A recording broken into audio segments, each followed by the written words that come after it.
medium-term budget policy statement has come and gone, leaving in its wake dissatisfaction in many.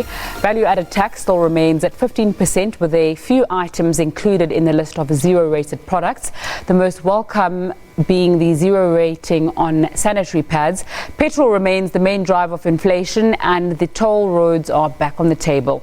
With Finance Minister Tito Mboweni emphatically calling for compliance, unions are generally unhappy about the economy shedding jobs. Specifically, the public sector are looking at measures that will reduce the cost of salaries in government.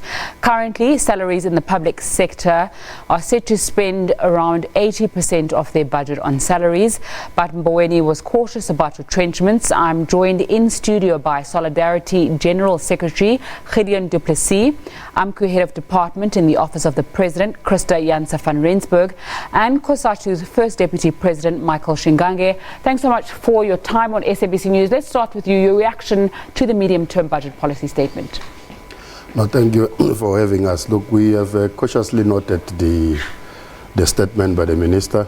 If you consider that it was in the context of a recently concluded job summit, which made some commitments there, and it was also in the context of or at the backdrop of a stimulus package that was announced by the President. We were expecting to see more details in terms of exactly what expenditure will go where, in terms of making sure that we finance those stimulus packages to boost our economy. We, like you just said in your intro, we noted some few of the zero-rated goods that must be, in particular, the locally produced one. As much as we still are going to campaign and fight for the VAT to be reversed, because we cannot accept that the workers must continue to pay for the increased VAT that has been increased for, since 25 years. So, yeah, it's not nothing new that we have not heard before. There are no details that we were looking for into this medium-term budget statement. Yes. Your reaction? Despite, again, a lack of detail, the things that makes us very positive is that government made a commitment that they will focus on healthcare, education, on water crisis, and also corruption. And those are the four things that affects workers the most, but also people the most.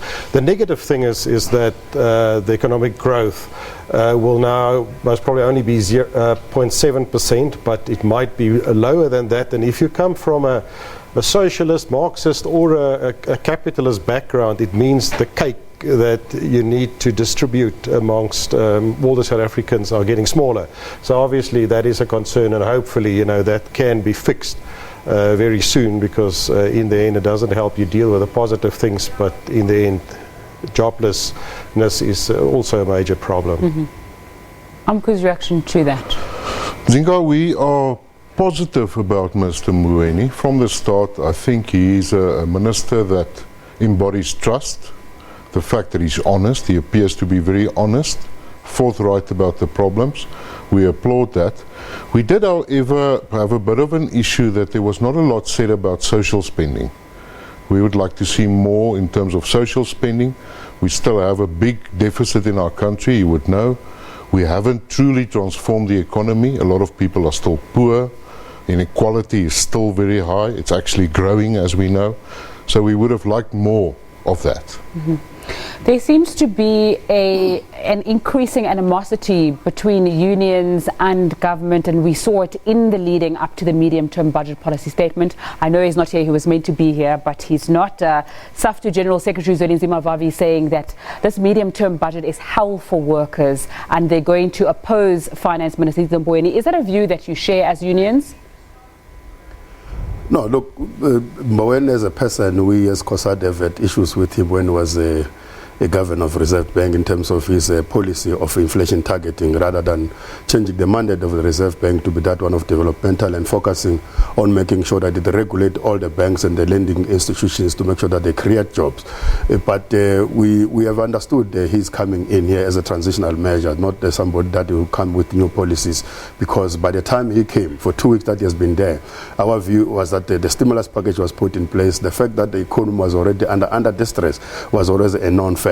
But of course, we have had issues with him immediately within his 2 weeks when he started talking about the so-called public sector bloated wage bill that needed to be reduced. Indeed, we walked in there not expecting much from him, and at that point we were clear that he's going to be on a collision course with us if we, instead of coming with a creative and innovative economic policies, you start blaming workers for something they have not done. I mean, you cannot have leaders who, when they run out of ideas, they make a policy to blame workers for the decision that they're taking. The fact it can't be economic policy to blame workers for the economy that is going down. So obviously that kind of language is something that is going to put him in our collision. In fact, you have to pardon, we don't know what these people in Treasury they are smoking, because as you correctly said when you started, he was wrong to say that every 8 rand out of 10 rands goes to the public sector wages. It's not true. As he was presenting the budget speech, it was clear that the wage bill has been staggered at 35%. You know that there's over 120,000 vacancy. Every category has got a 10% vacancy. So, and you're talking in a growing population where you need more workers in the hospital, more workers in schools, more workers in home affairs. You have got so many queues, but you have leaders who say no. In fact, the public sector is so bloated. So we don't know what this is. You have to pardon them, because it seems like everyone who goes there has happened to smoke that thing and then think that he sees a lot of public sector there. I think it's legal now. The Constitutional Court said it's legal, so yeah, maybe that's it. But on a more serious note, that wage bill issue and this thing of cutting down workers, especially at state-owned enterprises, is a thing that President Cyril Ramaphosa has spoken about quite widely. We've seen at Eskom that needs to be done. We've seen at big companies, Sasol, not Sasol, excuse me, the SABC, that also that is saying that needs to be done because the wage bill is too high. And at every place that happens, unions are saying this is not going to happen. Some would say that that's standing in the way of making sure our state-owned entities and companies are running properly. Now, the bloated part is at the top. You know, workers are workers. We know even there are senior people who are workers. But if you go below senior level, that's the last area you need to touch. Those are the people who are delivering a specific service. And that's why I agree with Mike. So whilst you have corrupt people at the top, whilst you have dysfunctional ministries as a result of ministers who are not performing, deal with those issues first. Later on, you can look at the workers, but I think there needs to be a reshuffling of workers, but not a retrenchment. And if they open up voluntary retrenchment packages, we may be able to live with that. But the problem is at the top. It's not at the worker level. Mm. With the stimulus package, Mike was saying there wasn't a lot of clarity from Finance Minister Tito Mboweni. We had expected that we were going to hear more about that reprioritizing of spending. The mining sector is a sector that people are saying there is a worry that the mining sector is asking too much from business, who's saying this is a sunset industry, we cannot afford anymore, we are bare to the bones and we can't afford these increases. I know that AMCU managed to sign a wage agreement with AngloGold Ashanti saying underground mine workers will earn about a minimum wage of 11,000 Rand, which was celebrated by some, but also some people saying this is going to push mining companies out more. They're going to go somewhere else where they're not going to be squeezed so hard. You know, in South Africa, Nzinga, we have a bigger picture. We must look at the bigger picture. The picture of profit, of profitability is one. The bigger picture is social inequality. And the issue, I wanted to also touch on the issue of the public sector. Remember, in the early 90s, middle 90s, when the ANC took over, there were different scenarios of how to uplift, to create a black middle class. And there were difficult ways to do it, and there were easier ways to do it. And the easiest way to do it was to get a bloated public service, because you could have catered deployment and create more jobs. Similarly in mines, our mines, you would know, was built on exploitation, on the blood and sweat of workers. And the fact that their wages are increasing more should never be said that that is now stopping the industry from functioning. Mm-hmm. There's a bigger agenda. Just on the bloated public service, perhaps they need to define for the society, for the public to understand what they mean. Because if you take SOE, for example, you're talking boards, you're talking managers. For the past 2 decades, they've been looting of these state-owned enterprises. There's not been an action. These workers have not done anything wrong. It was not ordinary workers like you and others here at SABC that brought SABC to what it is. It can't now all of a sudden you come and want to blame the poor. At Eskom, It was not the poor workers, it was the directors, it was the ministers, it was the police. They've watched over and over, the treasury itself, the Reserve Bank, they've watched the looting, the corruption. They have not acted. To date, even in the medium-term budget speech, they didn't tell us how they are going to recover those monies. They didn't tell us who they are going to arrest. The first thing they think is how to retrench workers. We can't allow that thing as workers. In the public service, when they say there's a plotted of public service, by the way, is it at the clinic where community need nurses? Is it a school where community need teachers? Is it in the home affairs where they need clerks? Or is it at the ministerial level? So is it the civil servants that needs to service the growing population, or is it the level of director general and chief directors and the ministers and the deputy ministers, by the way, that we don't know what they do? Because when the minister is not in the country, the deputy minister will never act. They will get another minister who has another portfolio to act. So what is the duty of the deputy ministers and their chief of staff and their director generals? So in our view, that is where the money must be cut in the cabinet level so that we can be able to deliver service to our people and pay workers. If you can't have enough civil servants to service the growing population, you can never dream of building a developmental state that is capable to respond to the growing population. As unions, there's lots of disagreements between you. Are there issues that you say, despite us working in different sectors, despite us having different outlooks, despite us serving different constituencies, we need to work together on this? And what are these? Can you give us any examples? Look, we're going to oppose the retrenchment of workers across the sectors. If there's anything that workers must come together as a class, because we're oppressed, all of us, is this matter that workers must be blamed for the poor decisions that are taken by management or politicians. We're going to work together. We're going to continue to fight together to make sure that the VAT is finally reversed, or at least majority of the goods that the people need in South Africa are zero rated. That is something that, including now, he spoke about e-tolls now. It's like government is very committed to the e-toll. If there's anything, the working class in this country, irrespective of the affiliations, must come together. The status of health, as we've said, this infrastructure development is supposed to include making sure that the health institutions are capacitated in a manner that we implement the national health insurance, something that's going to benefit all the working class and the poor in this country, and all workers must unite around that matter. These are the things of affiliation we can come back to, but for now, there's something that's attacking the workers in general that we must unite around. What is a concern is the political instability is spilling over to the union movements. Despite the fact that solidarity comes from a more market economy ideology, workers and unions are creating a capitalist utopia, because as a result of the division amongst workers, you said federations are fighting with each other. Federations internally have the issues, unions internally have the issues. Unions are setting thresholds to keep other unions out. We start to see the development of branch unions, where a specific union and a specific branch say, we're not part of the head office. This is our union at that shaft or that branch or this area. That's a problem. And what is now starting to happen? We've seen with Fees Must Fall, where students came in and where they managed to get workers insourced. Yeah. Now we've got at my city a strike. EFF apparently is involved. My issue is not here with EFF being involved, but why do the workers turn to the EFF and not to the unions when they have an insourcing problem? So we need to resolve our issues. We need to rise above our issues, because we've got so many issues, and in the end, the workers are being atomized. I want to stay on you with that issue about the separation of workers, and I brought up Sasol earlier because that's a question I wanted to ask you specifically as Solidarity. You wanted to go on strike, if I'm correct, because some workers at Sasol were going to be given BEE shares, and you felt that was exclusionary, which it is, but the Constitution also allows different ways of treating people, different ways of equality in order to balance the injustices of the past. So that's an example where I would say, isn't that pitting workers against each other, and isn't that going against even the spirit of the Constitution to say we don't want people to be adequately rewarded with BEE shares? And I'm glad you're asking the question. I think perhaps a mistake that we've made, we should have made it a class issue, not a race issue. Then it would have been a different story. In the mining charter, all workers are part of employee share scheme if you don't get shares as part of your remuneration package. So it's a class issue.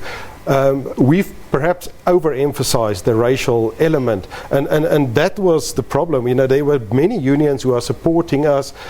Today, after our march, there were construction workers, and they called me and they said, "What is this all about?" And I explained. They said, "But it's wrong. You know, you can't polarize workers." So maybe we should have changed our angle, but in the end, you know, we're sitting with a situation where workers are now polarized, and we acknowledge we have a specific history that caused what's happening now, but we still felt that if you want to create a non-racial work environment, then you can't have a situation where the workers at the lower level, white workers are excluded, but at the top level, they've got, I think, 9 people at the executive level, 5 white, 4 black. When they have their share scheme recently, where they shared amongst 116 million amongst themselves, the white senior top management, they grabbed their portion of the 160 million. So suddenly there's no BE division, and that's where you say they're hypocrites. But in the end, I take the criticism, but also take in consideration that if it was a class issue, most probably we would not have been such a sensitive issue. So what's going to happen next, acknowledging that you got it wrong on that? Well, we are going now the legal route. Let a court and eventually a constitutional court decide. It's still a race issue. It's still race exclusion. You cannot hide behind the racial part, because Sasol said that white workers will be excluded. So in the end, it's still a race matter. The emphasis should just have been on... Yes, and I'm sorry to labour the point, because I know we don't have much time, but we are allowed constitutionally, there's different levels of equality, and you can exclude people based on their race if it's not a prejudiced way of doing it, if it's a way of correcting the imbalance of the past, going according to the Bill of Rights, and making sure that the scales are balanced. As you're saying, you do acknowledge that there is a problem there. But the problem is total exclusion. Remember, employment equity is not total exclusion. Here they've got a totally exclusionary policy, and that's the issue, because you cannot have a totally exclusion of a specific race. And in terms of the Equality Act, in terms of even the Constitution, it doesn't make provision for 100% exclusion of another race. And that's the area where we have an issue. I think this is a conversation that perhaps we need to bring you into another day, and we sit down and discuss that. I just wanted to go over the state of your specific unions at the same time, and some criticism that's been levelled against you. Perhaps we can start with AMCU, is that perhaps not always working with other unions like we've been speaking about, 1, and 2, perhaps involvement in fights against your members. It's always been rumours and allegations and nothing ever proven, but it's quite a persistent voice that says that.